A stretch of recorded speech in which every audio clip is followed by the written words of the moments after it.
सध्या महाराष्ट्रावर छत्रपती शिवजयंतीची धूम आहे आणि आता जी शिवजयंती ती तिथीनुसार आहे। सर्वत्र सर्व महाराष्ट्रभर आपले राज्याभिषेक निर्माते आपले छत्रपती शिवराय यांच्याप्रती वर्षभर आपण उत्सव करत असतो, परंतु हा उत्सव खास करण्याचं श्रेय जात आहे सिद्धेश माणगावकर साहेबांना। साहेबांनी या ठिकाणी केलं काय तर गेल्या 350 वर्षामध्ये जितके किल्ले बनले ते किल्ले कसे होते त्यांची स्पर्धा या ठिकाणी ठरली। तरुणांना आकर्षित करण्यासाठी हा चांगला उपक्रम आहे। नमस्कार साहेब, MS24 मध्ये आपलं स्वागत आहे। एक वेगळ्या प्रकारची शिवजयंती निर्माण करण्यासाठी तुम्ही कौशल्य पणाला लावून ही शिवजयंती साजरी करता आणि तुम्ही किल्ल्यांची स्पर्धा आयोजित केली आहे, काय सांगाल या स्पर्धेबद्दल?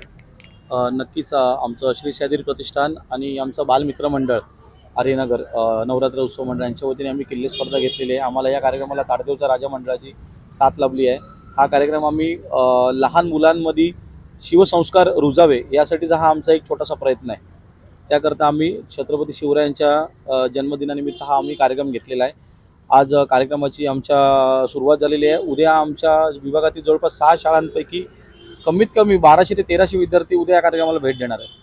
दक्षिण मुंबई म्हटलं तर खरं तर मुंबईमध्ये जितकेही कार्यक्रम होतात तरी सुरुवात कुठे ना कुठे दक्षिण मुंबईला होत असते आणि दक्षिण मुंबईमध्ये किल्ल्यांची स्पर्धा म्हणजे आकर्षण, कारण की आता कुठे ना कुठे यूथ इंस्टाग्रामवर रील्स स्क्रॉल करत असताना त्यांना किल्ल्यांचं आकर्षण आहे, परंतु त्यांना किल्ले कळत नाही।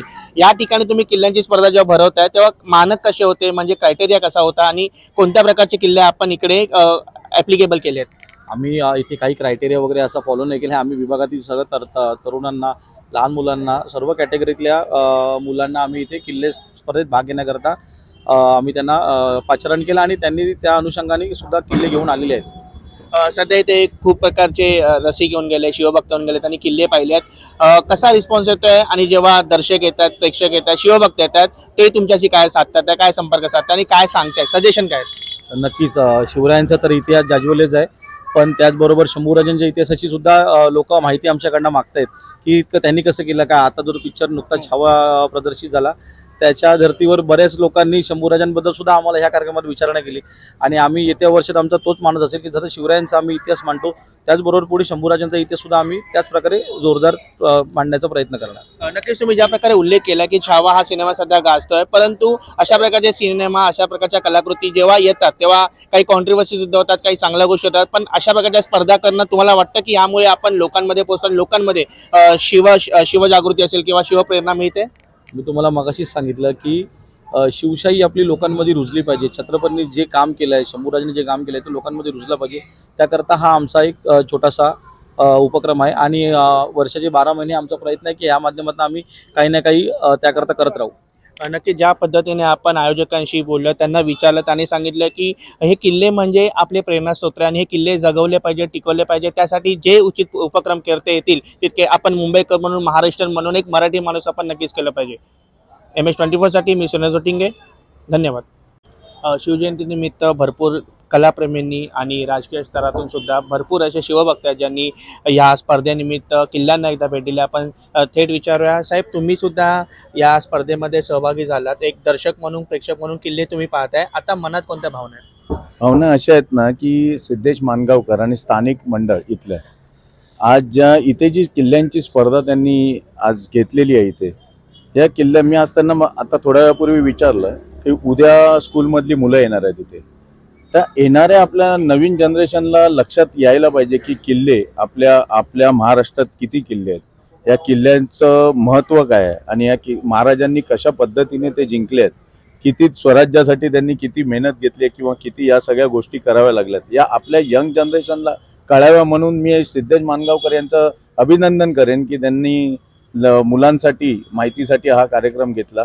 आणि मी खरंच त्यांना शुभेच्छा देतो की हा सुंदर कार्यक्रम त्यांनी अरेंज केला आणि शिवजयंतीच्या निमित्ताने हा कार्यक्रम अरेंज केला। त्याबद्दल आपण जेव्हा भेट देत होता, एक लहान मुला जसा असतो, लहान मुलगा जसा असतो की किल्ले पाहताना तो कुठे ना कुठे आपल्याला पाहत असतो, तुम्ही सुद्धा जेव्हा तुमच्या लहानपणी अशा स्पर्धा बघत होता किंवा दिवाळीला मला वाटतं असे किल्ले होत होते, त्या आठवणी जागा झाल्या का?